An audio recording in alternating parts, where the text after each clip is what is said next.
With the upsurge of flash mob violence and store thefts, we are seeing CVS, Target, Walgreens, etc. close their stores down. In San Francisco, it's particularly bad. The latest news is that Target is closing 3 Portland stores, citing theft and organized crime. In response to this, Jimmy Dore, I'm a fan. Jimmy Dore asks, the CEO of Target made $17 million last year. Weird that they just don't hire security guards in those 3 stores instead of closing them, isn't it? Something is not right here. Target can't afford security guards, really? Now, I'm a big fan of Jimmy Dore. He's allowed to have opinions that I disagree with, and he's allowed to not know things, as there are many things I do not know as well. But I thought this would be a good opportunity to break down for you security costs, the costs of doing business, and why these policies that we often see from the left fail. In Portland, Nike shut down its flagship store. Many people came out and said this would hurt the black community. The problem is with these flash mobs, with what we saw in Philadelphia last night, you cannot operate your businesses this way. And what's going to happen is that there will be an economic downturn. Now, all of these policies combined, you end up with AOC defending non-citizens coming to New York, getting tax dollars, special protected status, and work visas, undermining the already scarce job market. Consider this. As more non-citizens come in, and more Democrats defend the idea, as much as there are people like Eric Adams saying it's a catastrophe, it's a disaster, the typical left position is they're asylum seekers. Okay, well, they're not all bad people. Okay, I appreciate they want to come here for a better life. But when we have rampant crime, businesses shutting down, jobs disappearing, we are going to have an issue if there's more people who need jobs. It's not going to help the economy. It's going to hurt it. There's a great quote from Jacques Fresco, if you're familiar with the zeitgeist and that whole thing. He pointed out that when he was younger, he remembers the Great Depression. There was a bread line, people waiting for food, or I'm sorry, it was the unemployment line. I think it was unemployment line, people trying to get paychecks and they weren't working. And across the street was a factory that was closed down. And it's like, why can't we get these workers in this factory? It's an interesting conundrum. It really is. Trade is a machine. The economy is a machine. It's not so simple to say, bring in more people and the economy will do well. No, actually. Integration into the economy to build the economic machine is what we need. So let me break it down for you, Jimmy Dore. He says, why can't they hire more security? Well, here's the story. Target is closing 3 Portland stores, citing theft and organized retail crime. Next month, Target will close their stores on Southwest Morrison, Southeast Powell, and Northeast Halsey. The retailer is also closing 6 other stores in Seattle, San Francisco, Oakland, and New York City. We take the decision to close these stores very seriously, and only do so after taking meaningful steps to invest in the guest experience and improve business performance. The retailer says they can't continue to operate the stores efficiently due to theft and organized retail crime that is threatening the safety of our team and guests and contributing to unsustainable business performance. First, someone responded, this is Stu Mama, responded to Jimmy Dore with a quote from their earnings call, effectively answering Jimmy's question in the immediate, saying, Target said, we cannot continue operating these stores because theft and organized retail crime are threatening the safety of our team and guests and contributing to unsustainable business performance. We know that our stores serve an important role in their communities, but we can only be successful if the working and shopping environment is safe for all. Before making this decision, we invested heavily in strategies to prevent and stop theft and organized retail crime in our stores, such as adding more security team members, using third-party guard services, and implementing theft deterrent tools across our business. Despite our efforts, unfortunately, we continue to face fundamental challenges to operating these stores safely and successfully. Now, Jimmy's point is that the CEO got $17 million. You're going to shut these stores down. People need these jobs and these supplies because of crime. How about whatever it costs to operate these stores? How about we take from that $17 million to the CEO? Okay, the first problem, and let's be real. If you want a good CEO, someone who's going to work at the highest level and manage a massive chain of around 2,000 stores, a lot of work. And you need the best of the best, the cream of the crop, the highest end of the bell curve. You got to pay competitively. So the $17 million going to this guy may be a lot of money, but if you say, we're going to pay you less to cover the cost of crime, hey, you're the CEO, right? What happens if he quits? If you lose this CEO, will you be able to find someone who can run this business at this high of a level for less money? The reality is, no, you can't. And I know it's an answer leftists do not like to hear, but let me break it down for you. Let's say, I'll tell you our experiences here at Timcast. We want a video editor. We want a music producer, right? We'll go to people and say, hey, man, you're doing really great work. We really like what you're doing. Would you like to come and work here? And they say, no, I'm talented and successful, and I can make money on my own. And we go, okay, we have to pay you more than you make. That's right. So this happens to me, right? Companies come to me and say, hey, Tim, we want to sign a deal. We want to do something with Timcast. And I say, if I'm already making money, you're going to have to pay me more. And then it's like, wow, can we monetize the work you do beyond what you're already doing it? Some say they think they can, but nobody really wants to pay that much. So you can't hire me. Sorry. A CEO who's capable of running 2,000 stores, yeah, they're going to want a lot of money. And if you don't pay them what they want, they'll go to any other business. I know it's an answer that leftists don't like. I'll say it again, but it's just the preliminary. Let's break down the actual math here so we can help you guys out. We have here, this is corporate.target.com, the 2020 earnings. Whoa, wait a minute. Hold on.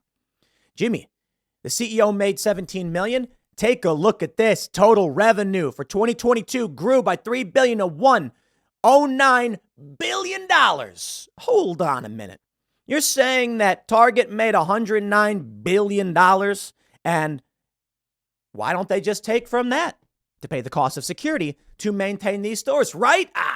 Surface level answer. You see, this is often what we'll see from leftists. They'll say, Target made $109 billion. Why don't they can afford security? Hold on there a minute. I've got more data for you. There are 1,948 Target stores in the United States and Canada. Actually, formerly Target Canada, I guess. So I think it does, as of 2023, 1,948 stores. Let's include Canada. It's fine. Here's Target's profit margins. As of January 2023, actually, is this July 2023? Okay, so the latest numbers is fantastic. Revenue as of July was $24.77 billion, down 4.85% year over year. Wow, that's actually not good. Last year they were up. They were very happy. Their net income so far is $835 million. Okay, seeming to be up 356%. That's really interesting. Is that what is that? Net income versus revenue? Here's the issue. The net profit margin, while up substantially, that's good news for Target, is 3.37%. Of that $109 billion Target brings in, only 3% of that is profit. Okay, now hold on. 3%. You're still saying, like, what is that? We're talking about, what is it, $300 million? Right?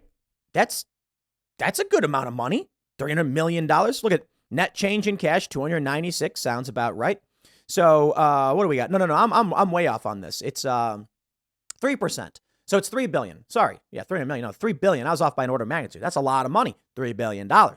Okay, let's do some quick math. The total revenue of last year was $109 billion. So let's type that into here. 109.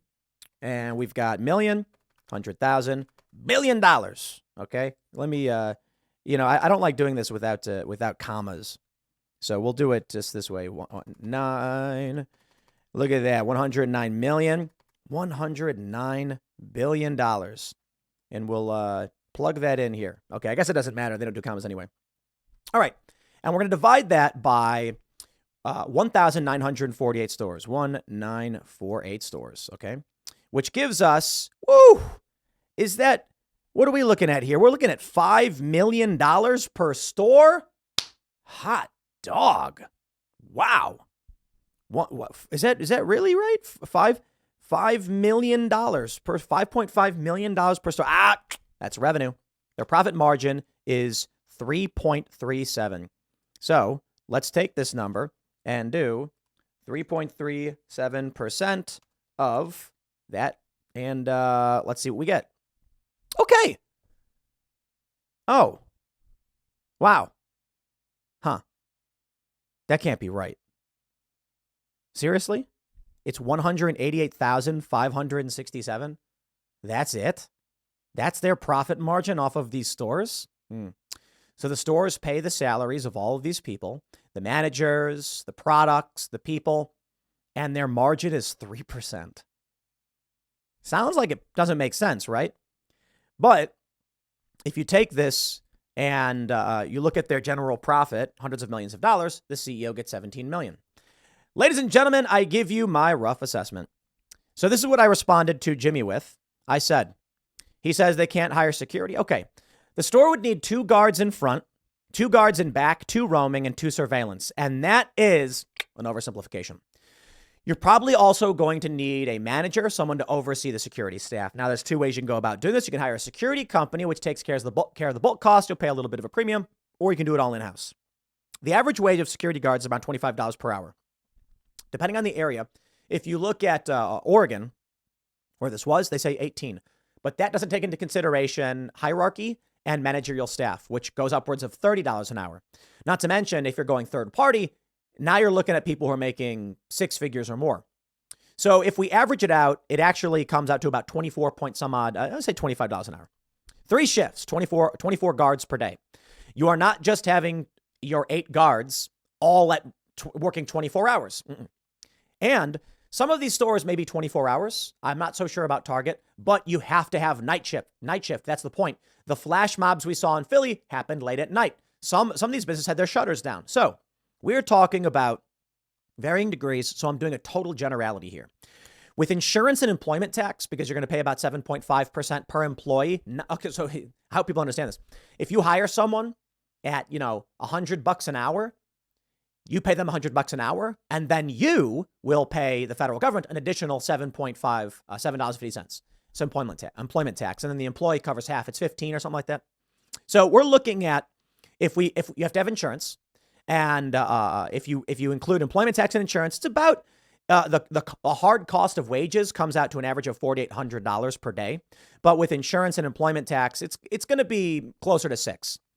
So between the 3 stores, we're looking at about $6.5 million per year. Wow.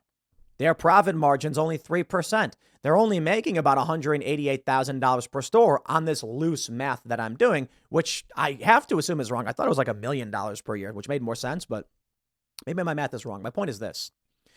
Security is insanely expensive. And this idea that to maintain 3 stores, the CEO of Target would cut his pay down to $11 million maybe makes sense on the surface. Maybe you'd say, CEO, please make that sacrifice. The realistic problem is the CEO is going to say, I'm not going to do it. And you can argue he's a bad person. But the reality is he's going to have any other rival company that's looking to hire a CEO compete and say, we'll pay you more. He'll say, I'll take that, guys. I can't deal with this. Let's say, however, that this CEO was like, no, I will not shut down these stores. I will take a 35% pay cut if it means saving the economy of these local areas. Okay, here's the other component to this you need to consider. My numbers are all rough, absolute rough estimates. They're probably completely wrong. And I really do think that number was wrong. I just want to be sure because I did the math earlier. I don't think it's, man, is that right? Did I do the math wrong? $109 billion divided by 2,000. I mean, yeah. Let's just do a quick rough to make sure we're getting it right. Let's just say 5.5 million. And we'll multiply that by 1948 and see if we, you're looking at, no. Hold on. This is an order of magnitude off. You see, this is the problem here. How did I get that one wrong? That was it's a million. So it's 109 billion. 1, 2, 3. What do we got? 109,000 million billion. I think I missed a zero is what happened. Did I miss a zero? You see, all you guys watching this were like, Tim, you missed a zero. It's like, yeah. Okay, 109. I hate doing this out commas because you got to count all these zeros. So 1, 2, 3, 4, 5, 6, 7, 8, 9. And we'll divide that by 1948. Okay, right. So, right. Yes, it's 55. So it's about 1.8 million per store. See, I knew I got the math wrong because I've done all this before I started. Anyway, math now correct, mid-segment. So for those that were already commenting saying, Tim, no, you screwed up. I screwed up a lot when I was doing this math. And I'm probably still screwing up. Don't get me wrong. And then we're looking at 3% of this, which comes out to about 1.8 million. Adding the security costs is going to be about 2 million per store. So it doesn't work. But anyway, you get my point. I noticed that 188 was wrong. I was like, there's no way the stores are operating that low. But 1.8 million in profit per store makes a lot of sense. It seems like the right number. And so that profit goes to rainy day funds. It's going to go to investments. It's going to go to the profit will be used for things like R&D. It's not just people really got to understand. It's not just about the hard cost of running the business. It's about planning ahead. So to be fair, though, all these costs are probably baked into. So let's just say 1.8 million per store. Security, seriously, it's going to cost you like $2 million. Now, on top of that, security guard catches someone shoplifting. You got a lawsuit. Yes, your insurance will cover a good portion of it, but you're going to be consulting lawyers. What's your legal costs here? Now you've got, outside of this, the hard fact. Our employees just got punched in the face. There's no amount of money. There's nothing you can do. Security guard can't be there to make sure that doesn't happen. They can protect the store to a certain degree, but you can't stop it all. So even with security guards, you will still have shrinkage. You will still have violence. And let's say you have 8 security guards and a flash mob happens. You can't stop them. So what do? You can't cover this. Yeah. I did all the math before I started because I had it all laid out, and then I missed a 0, and I was like, wait, what? That's not right. But even then, like all my math is just super, super general. The reality is that Target did try security measures. Portland is effed. That's it. Have a nice day. So Jimmy, I like Jimmy Dore. He's an awesome dude. I mean that sincerely. I am not saying this to do some gotcha. I think his question is absolutely warranted. When you do the basic costs for security, it looks like $6 million could have saved these stores, $7 million, but it's not so simple. I'd imagine the true costs are going to be upwards of $10 to $20 million. CEO just can't cut it. And then you're also trying to be competitive and get the best of the best. Now, we can argue that the CEO is making mistakes, but I think the reality is these flash mobs show people are at risk. It really is just that.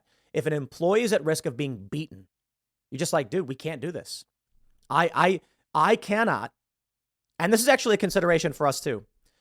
Somebody wants to come and report for Timcast. And I say, okay, reporting is too dangerous. We can't afford it. End of story. Have a nice day. If someone goes out to a conflict, this is why a lot of people want to do conflict reporting. They will not let you do it. When I started Advice, they asked me, have you traveled internationally? Yep. And they're like, you did. Okay. Have you ever covered conflict? Yes, sir. Have you ever dealt with police, legal? Yes, you bet. And they're like, okay. All right, we're good. There are other employees at Vice who got out of college, got hired by Vice, and they didn't understand why Vice wouldn't let them go cover these stories. One guy's like, dude, I've been here for 2 years. I've been filming everything. They barely let me leave Brooklyn. And I'm like, you think it's because they hate you. They don't. It's because if they send you to Turkey and you get shot in the face with a can of tear gas and it fractures your skull or something like this, there's going to be a lawsuit. Yeah, sure. You assume the risks, all that stuff, but you're an employee. And in this lawsuit, your lawyer is going to say, they knew my client had no experience and they sent him into this war zone. Yeah. Look, you want to skate at a skate park? They make you sign a waiver. And that seems silly. You chose to skateboard. You get hurt. It's your fault. It's like any other sport. Doesn't matter. People sue skate parks. They're like, I had no idea I could fall and get hurt skating. It's really dumb. So when it comes to an employee working at one of these stores, they're going to say, we cannot put our employees at risk knowingly because we will be sued into oblivion. And they wonder why it's not being properly dealt with. The issue is these cities are not safe. And Target's thinking, total cost of security, $2 million per store. Can't do it. And $2 million is a light number because they might be saying, dude, 8 guards is not enough. They've tried third-party guard services, which you pay a premium because they handle it all for you and just show up. Now it's more expensive, and you're hoping the liability would be on them. They're insured. Doesn't matter. It doesn't work that way. You hire a third-party security company, it's just going to increase your costs. You're better doing everything internally, but then you do it internally, now you have more liability. Target says, we need to send more employees over to this store. And then that employee gets punched in the gut, beaten. Like we see the video of the store clerk getting beaten. And this is what bothers me. I'm like, what am I supposed to feel here? And they're like, don't you feel sympathy for these people? Blah, blah, blah. I'm like, dude, they voted for this. Now their businesses are collapsing. They can't maintain it. They can't afford it. Security is super expensive. We deal with it. I'm not going to expose anyone's personal information, but let me just say high profile companies that I've worked with in the tech sector and stuff like that, where they've got like famous personalities, they say that their biggest cost, security. For real. It sucks, but it's expensive to have a security guard. You are asking someone to risk their life to protect you. They cost money. Yep. So this is where we're at right now with the failures of our modern system. It just doesn't work. So sorry, Target's shutting down, and that means bad news for your local economy. Maybe the GOP debate could have talked about this or something. They could have said, maybe if we, they did talk about police and law enforcement, but man, they really don't get it. Yeah, police are needed, but we need local police departments. We don't need, in New York City, it's a disaster. Crime runs rampant, but the police arrest the locals in Staten Island for opposing non-citizens being put in their homes. System's completely broken. Anarcho-tyranny. And it can't be sustained and it can't be maintained. Our stores will shut down. People will revolt. People will get hungry. This is instability. It starts with policy. I'll leave it there. Next segment's coming up at 6 p.m. on this channel. Thanks for hanging out, and I'll see you all then.